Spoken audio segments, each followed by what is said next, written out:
pessoal, nós estamos aqui, ó, com os cowboyzinhos. O Matheus tá ali. E aí, Davi? A Aninha também tá chonada, né? Tá ali minha esposa, minha sogra, nossos cachorros. Nós estamos aqui fazendo uma fogueira aqui, né, meninas? Nós vamos assar uns marshmallows, né? É.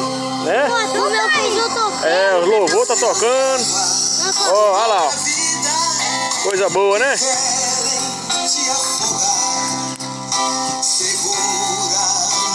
Nós somos cowboys de Jesus, não somos? É isso aí? Fica pertinho do fogo, não? Chega pra cá um bocadinho. Aqui na nossa fazenda só tem duas. É, nossa fazenda aqui. É de dia, de madrugada. É, verdade, rapaz.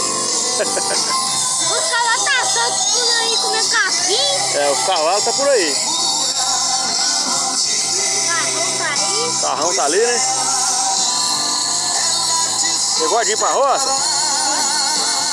É bom, né?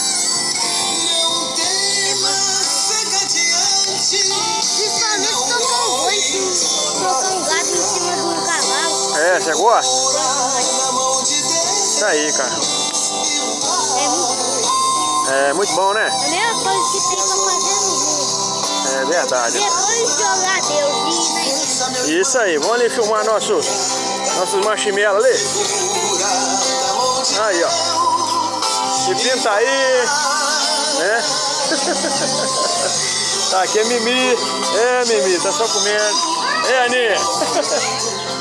Aqui, nós vamos botar isso aqui lá no fogo, né? É, os dois, né? É, o marshmallow. Ó, tem aí o torresmo, né? Tá aqui, essa varetinha aqui que vai assar os marshmallows lá, né? Isso. Mas também nós trouxemos aqui também canjicão, né?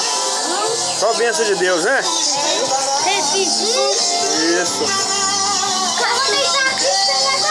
A nossa fogueira lá, ó.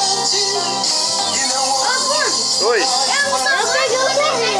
Você vai dormir já? Isso aí, rapaz. Tá bom.